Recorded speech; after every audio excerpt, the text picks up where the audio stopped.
Donc, bonjour, je m'appelle Ronan, j'ai 27 ans, je suis à La Roche-sur-Yon, à la maison Henri Dory, derrière Notre-Dame, donc en année de discernement à la vie consacrée, voilà, très large.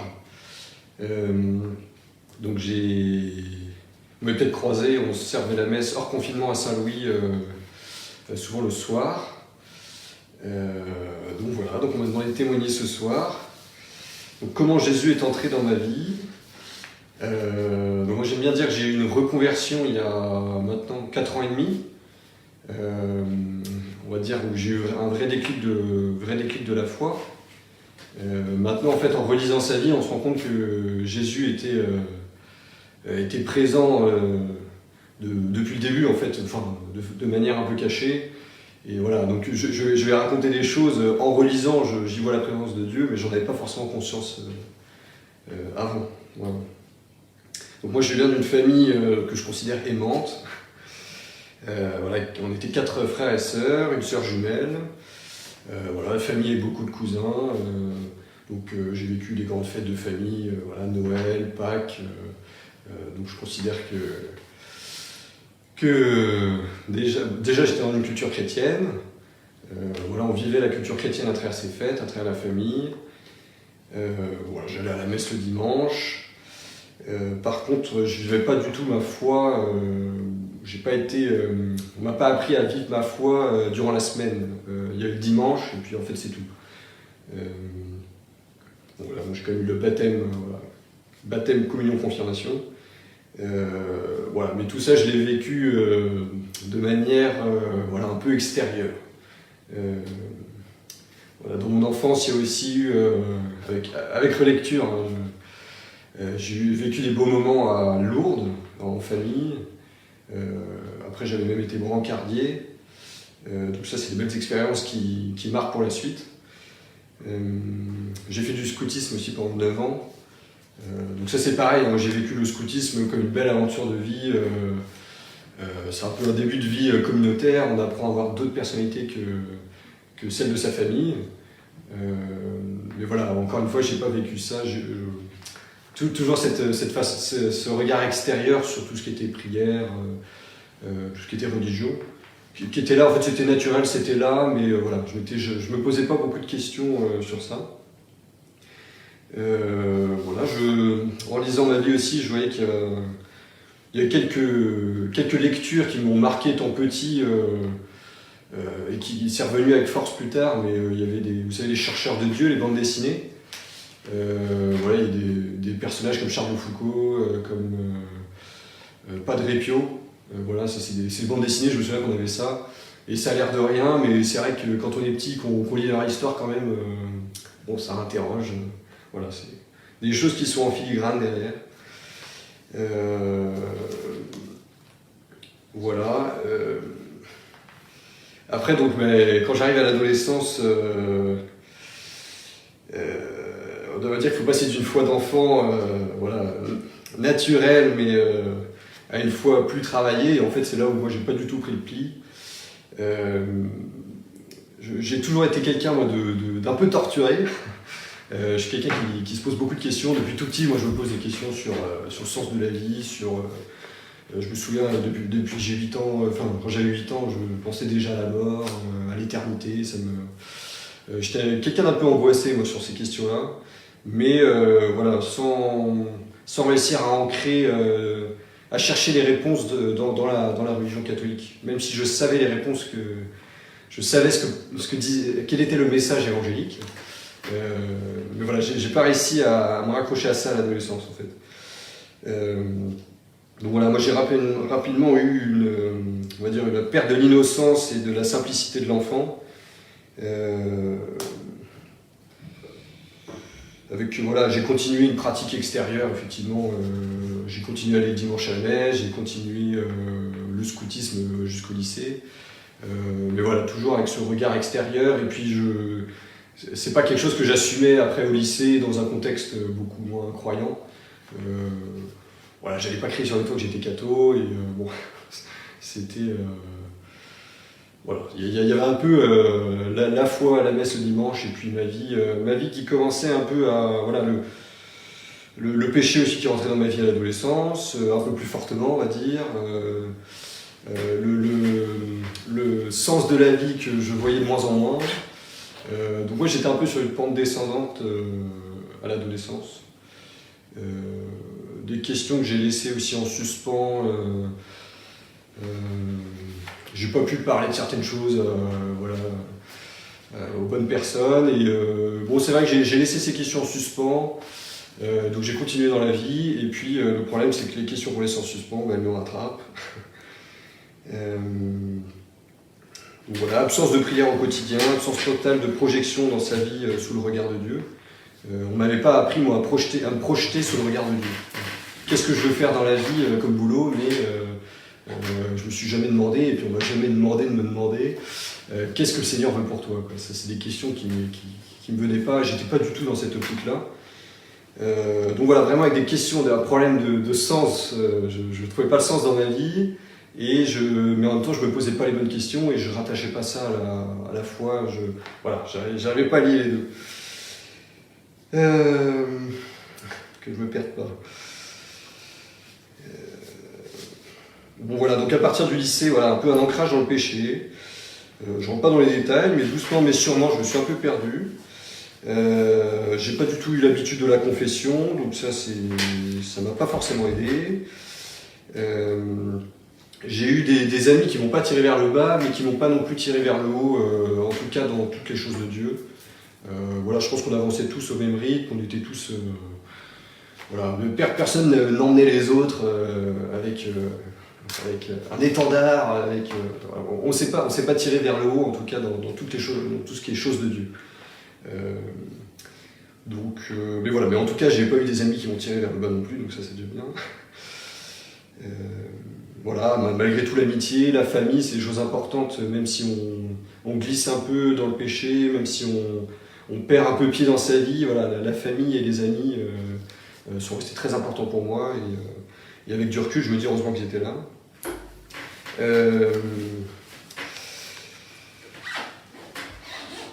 Voilà, donc moi, ça m'a amené, après le lycée, voilà, à rentrer dans les études sup. J'ai jamais vraiment... j'ai toujours choisi un peu mon orientation professionnelle. Ça s'est fait un peu comme ça, je suis allé en prépa, bon, ça a raté, il y avait trop de maths. Je suis allé à la fac, un peu par défaut, la fac d'éco. J'ai trouvé des choses intéressantes, mais ça m'a jamais passionné, et c'est pas ça qui... J'arrivais pas à construire le sens à partir des cours que j'avais à la fac. Donc voilà, donc à la fac, c'est là où j'ai commencé à chuter vraiment plus bas, que ce soit dans le péché et dans la perte de sens en fait. Moi j'étais quelqu'un qui ne m'aimait pas, donc en fait ça fait un peu un cocktail explosif, on voit pas le sens de la vie, en même temps on ne s'aime pas, et puis en même temps il y a des péchés, et tout ça fait un peu voilà, un trio mauvais.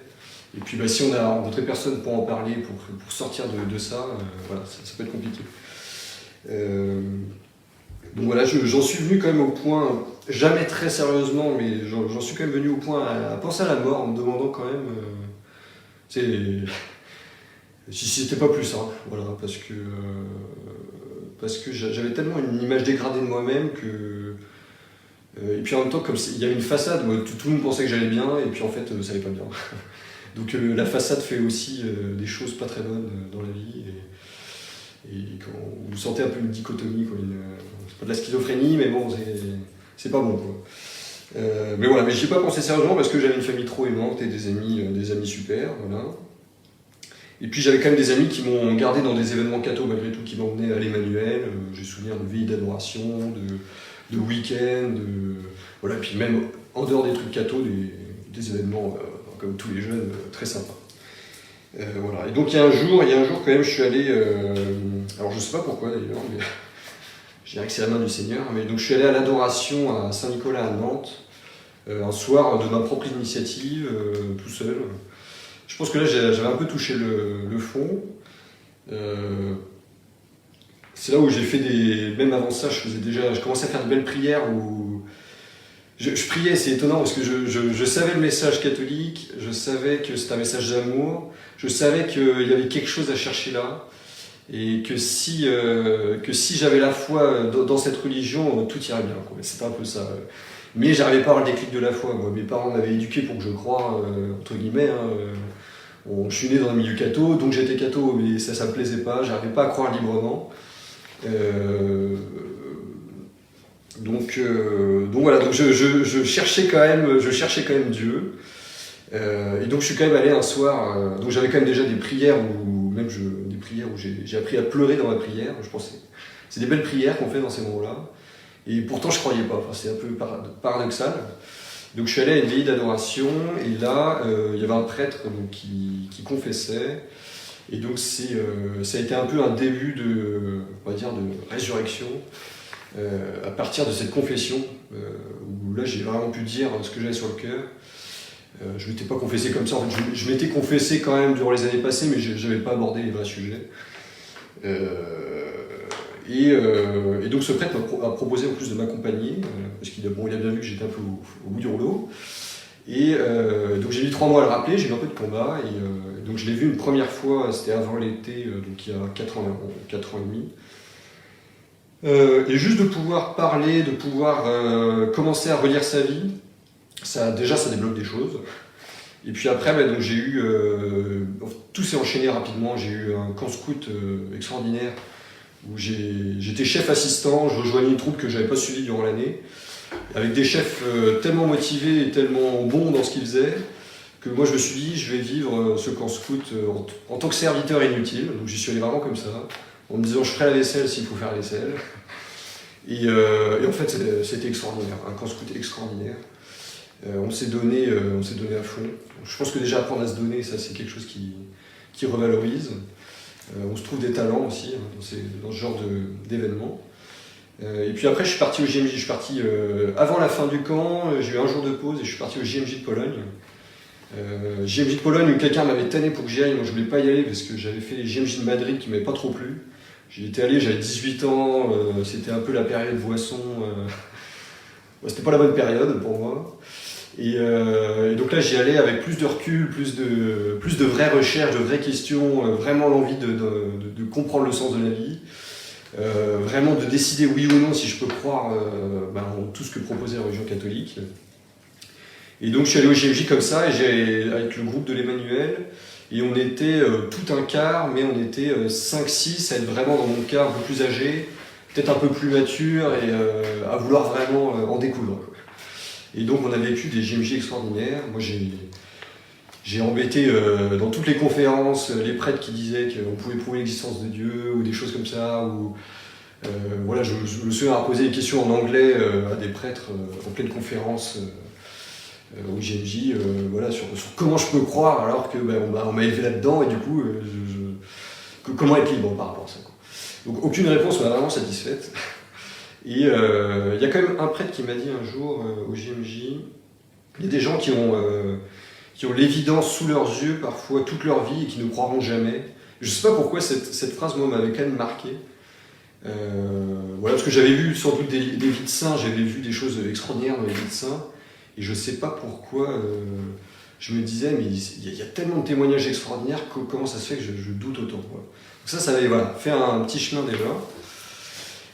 Et puis après, au retour des GMJ, j'ai pas eu le déclic, mais il y a un matin, très rapidement, alors je n'ai plus le souvenir exact du moment de la journée, donc ça c'était il y a 4 ans et demi, j'ai eu vraiment ce déclic de la foi. J'ai vraiment eu l'impression que je ne pouvais plus douter. C'était... voilà, ça s'est fait du jour au lendemain. Donc ça peut paraître anodin, mais en fait depuis ce jour-là, c'est comme une bouffée d'oxygène qui est rentrée dans ma vie. On reprend confiance en soi, on apprend à s'aimer, ça met beaucoup de choses en mouvement. Et donc suite à cet été fabuleux où j'ai eu ce déclic de la foi, j'ai retrouvé mon père Spi, mon accompagnateur spirituel. Donc lui qui m'a pas reconnu parce que entre temps il s'était passé plein de choses. Et puis de là, voilà, de là on apprend à relire sa vie. Donc c'est un peu ce que je vous ai raconté. On apprend à relire sa vie sous le regard de Dieu, et là on se rend compte qu'en fait Dieu n'était pas si loin. Moi j'ai redécouvert que quand j'étais tout petit, quand j'avais 9 ans, en fait, j'avais fait une expérience d'adoration extraordinaire, mais que j'avais complètement oublié, j'avais laissé ça de côté. Voilà, c'est là où on voit des choses comme ça, on voit les Lourdes, le scoutisme, tout ça sous un autre regard. Voilà, après avec une conversion, ça enlève pas tout d'un coup, après il faut réatterrir, et puis on rentre dans la vie, on va dire, on retrouve quand même son péché, hein, qui n'est pas totalement effacé d'un coup, la conversion fait pas tout. Et donc c'est là où j'ai eu la chance d'être accompagné, et voilà, pour apprendre à se relever. Là on rechute, on se relève. Et le fait d'avoir la foi, en fait, on vit tout ça avec plus d'espérance quand même. C'est douloureux, mais on vit ça toujours avec plus d'espérance. C'est un peu étonnant. Enfin, puis en même temps, c'est normal. Donc voilà, donc j'ai appris à la patience après ça. J'ai vécu une année normale, je continuais mes études, j'avais l'accompagnement spirituel. Et puis en même temps, est né quand même en moi l'envie c'est peut-être quelque chose que je portais déjà avant, de raccrocher tous les idéaux que j'avais avec les actions, quoi, le concret du quotidien. Parce que c'est bien beau d'avoir des idéaux, de vouloir aider les pauvres, de vouloir sauver le monde, mais en fait on fait rien, et du coup, voilà, moi j'ai cheminé vers ça, essayer de lier les deux. Donc je suis passé à Lazare, à Maison Lazare pendant 2 ans. Voilà. C'est peut-être un peu trop longtemps là. Voilà, et du coup, suite à ça, j'ai vécu 2 années à Lazare super, donc au contact des pauvres, ça a permis d'ancrer ma foi. Ensuite, j'ai refait une année tout seul en appartement, en bossant, en expertise comptable, moi j'étais. Un métier un peu aride pour moi, mais voilà, intéressant quand même, et qui m'a ancré dans le réel. Et puis apprendre à vivre dans la vie normale aussi sa foi. Voilà, la paroisse du coin, les grands-mères du coin, les voisins de palier, voilà. Vivre sa foi dans la simplicité. Et puis donc suite, j'ai fait le cycle Saint-Jean-Paul II, le cycle de discernement vocationnel l'année dernière. Et donc un week-end par mois, là, on réfléchissait sur sa vocation. Et donc suite à ça, voilà, j'ai décidé entre l'accompagnement spirituel et puis ce cycle-là, d'aller un peu plus loin. Voilà. Toujours dans ce tiraillement là, que j'ai en moi, dans cette quête de sens. Voilà, un peu de cette soif d'absolu qui fait que donc je suis là aujourd'hui à la maison Henri Dory à discerner plus complètement voilà, la vie consacrée spécifiquement. Et puis voilà, on verra bien ce que ça donnera. Et puis je compte sur vos prières.